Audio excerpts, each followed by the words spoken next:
Bismillahirrahmanirrahim. Assalamualaikum warahmatullahi wabarakatuh.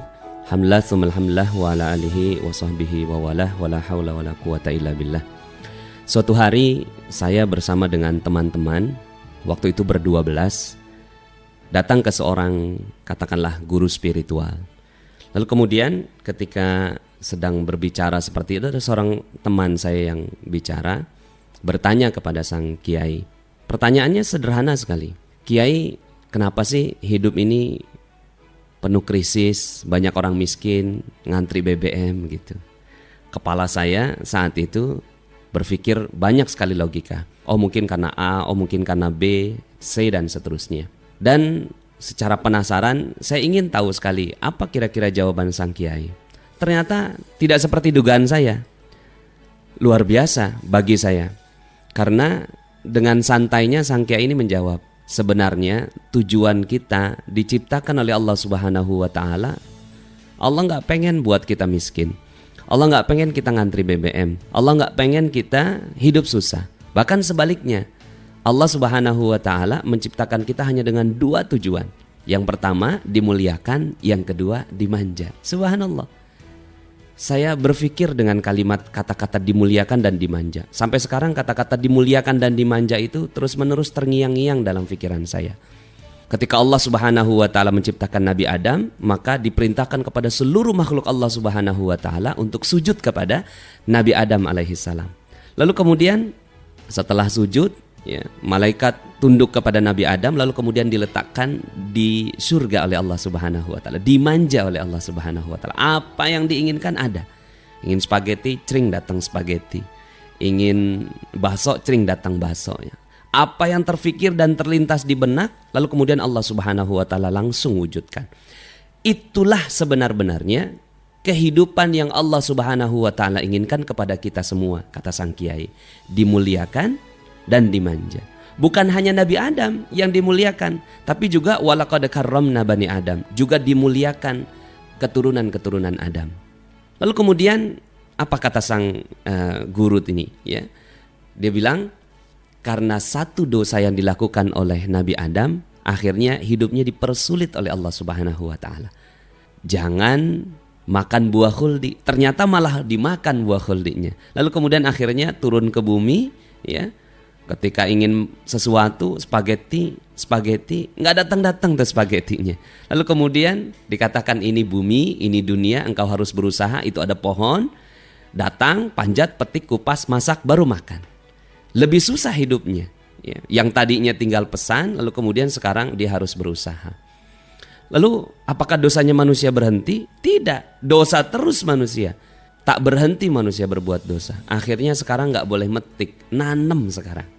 Akhirnya dia harus mengambil benih di tempat yang lain, kemudian diletakkan di tanah yang subur, ditunggu 4-6 bulan, ya, 1 tahun bahkan, atau bahkan ada yang puluhan tahun, baru kemudian dia bisa ambil hasilnya. Panen, petik, kupas, masak, baru makan. Lebih susah hidupnya? Ya, kata sang kiai. Tapi apakah manusia berhenti dosanya? Dosa lagi manusia. Tak berhenti berbuat dosa. Akhirnya tidak boleh nanam, beli sekarang, ya. Akhirnya semua orang kerja keras banting tulang untuk membeli sesuatu. Pergi pagi pulang sore, pergi pagi pulang malam, pergi pagi pulang pagi lagi untuk mendapatkan sesuatu. Lebih susah hidupnya, ya. Apakah manusia dosanya berhenti? Tidak, dosa terus manusia. Tak berhenti manusia berbuat dosa. Akhirnya nggak boleh beli, ya. Sekarang ngutang, ya. Jadi karena dosanya manusia, akhirnya kehidupannya makin dipersulit oleh Allah Subhanahu wa Ta'ala. Akhirnya untuk membeli sesuatu ngutang, beli daster ngutang, beli panci ngutang, beli mobil ngutang, beli rumah ngutang dan seterusnya. Akhirnya hidupnya penuh dengan kerisauan. Apakah manusia berhenti dosanya? Ternyata tidak. Dosa lagi manusia, kata sang kiai ini. Akhirnya nggak boleh ngutang, gali lubang tutup lubang, gali sini tutup sana, gali sini tutup sana. Dosanya berhenti? Tidak. Dosa terus manusia, tak berhenti berbuat dosa. Akhirnya nggak boleh gali lubang tutup lubang, gali sumur tutup lubang. Subhanallah. Bagi saya nasihat ini tidak pernah berhenti untuk saya pikirkan. Sangat indah, sangat dalam maknanya luar biasa. Kata sang kiai seperti ini, kalau ingin hidup damai, tenang, tentram, dimanja oleh Allah Subhanahu wa taala, sederhana, jangan buat dosa. Ketika kita berhati-hati dari dosa, maka tunggu keajaiban akan datang padamu. Seperti engkau hidup di surga. Apa yang kau inginkan, cering, datang pada saat itu juga. Ketika kita berhati-hati dari dosa, maka Allah Subhanahu wa taala yang mengambil alih seluruh kehidupan kita. Dan kita hidupnya sudah seperti di surga. Bedanya surga di dunia dan surga di akhirat hanya kematian saja. Makanya orang-orang yang beriman itu, kata sang guru ini, menunggu kematian. Ketika kematian tiba, mereka sudah masuk ke dalam surga yang sebenarnya. Subhanallah.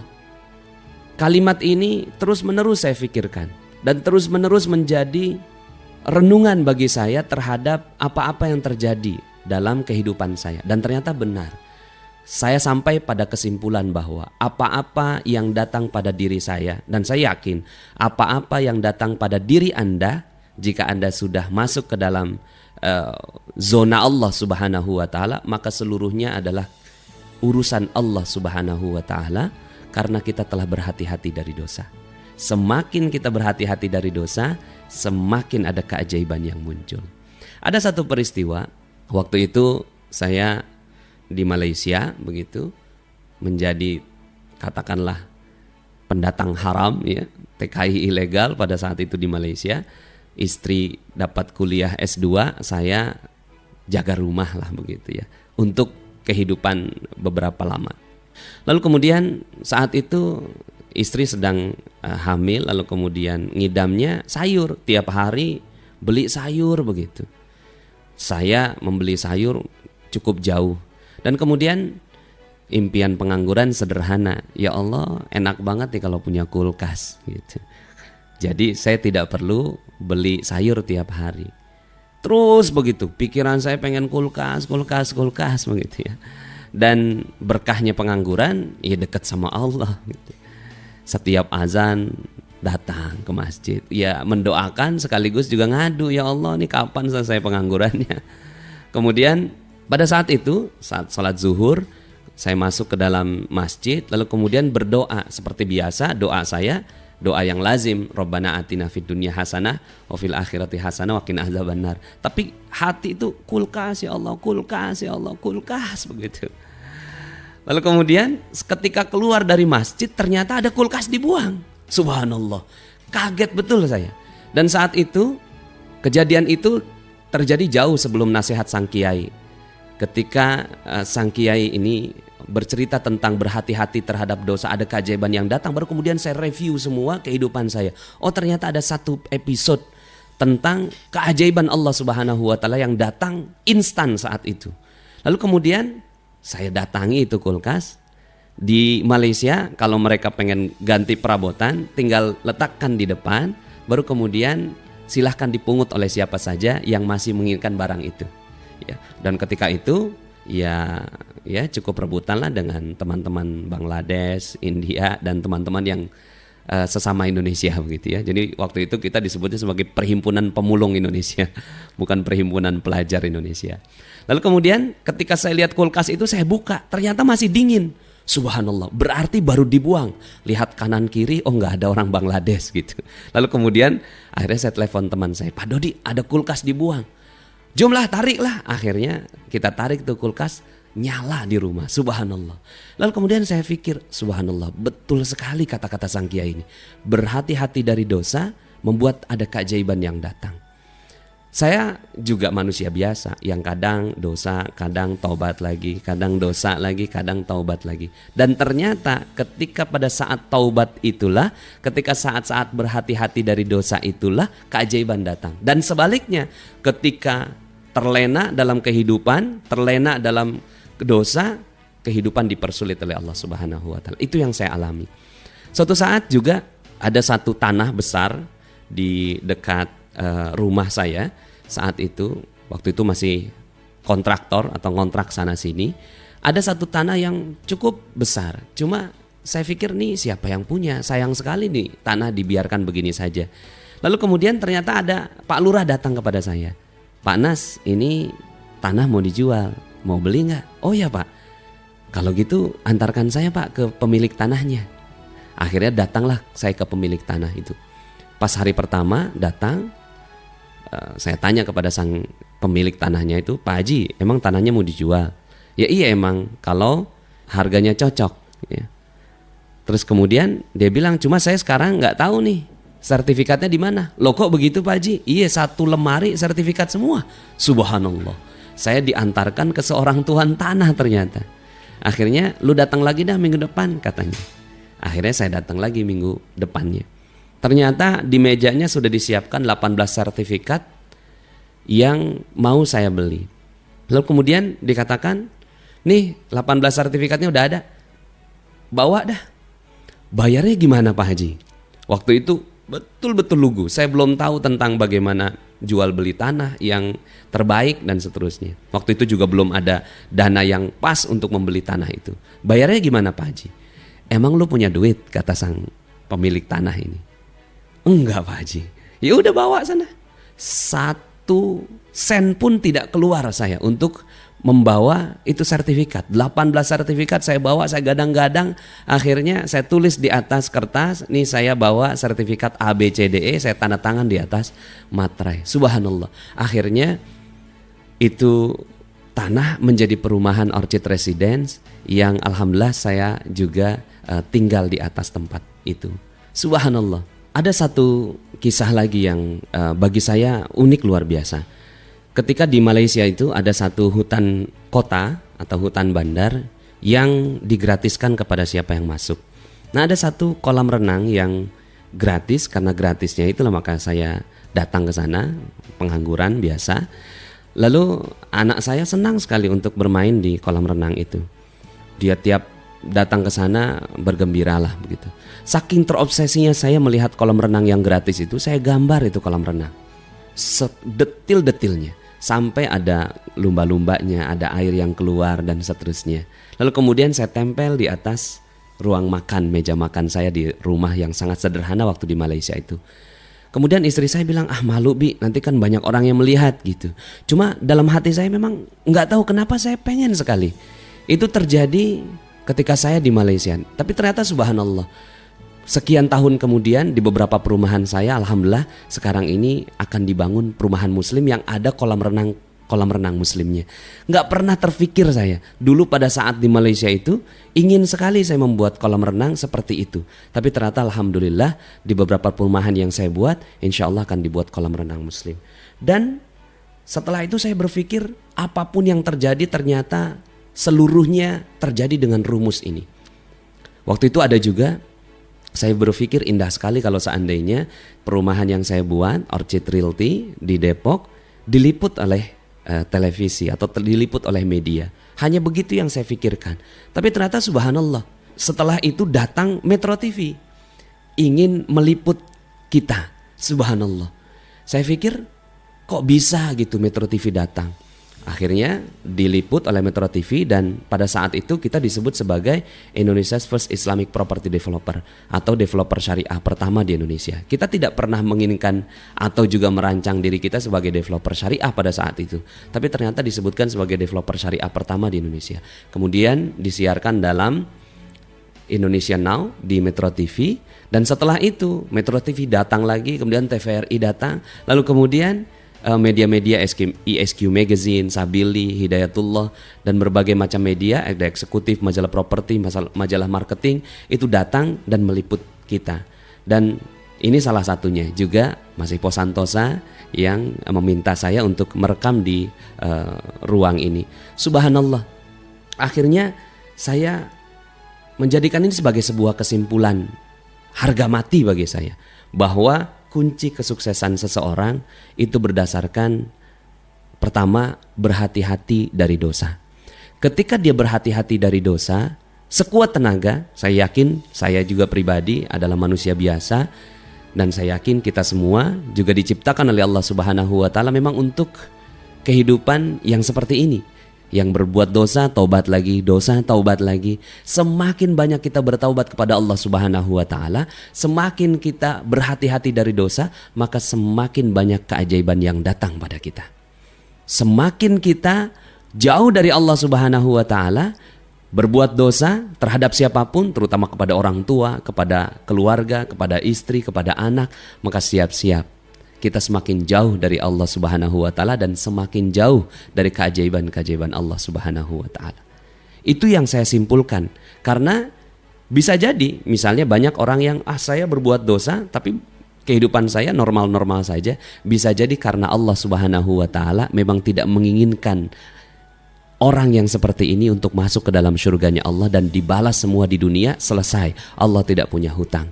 Itu keyakinan yang akhirnya saya pegang teguh dalam diri saya. Ketika ada kejadian yang membuat kesulitan dalam kehidupan saya, oh ternyata saya tidak berhati-hati dari dosa dan kemudian Allah Subhanahu wa taala menegur saya. Jadi ketika kita berhati-hati dari dosa, maka Allah Subhanahu wa taala akan membuat kehidupan kita semakin memiliki keajaiban demi keajaiban.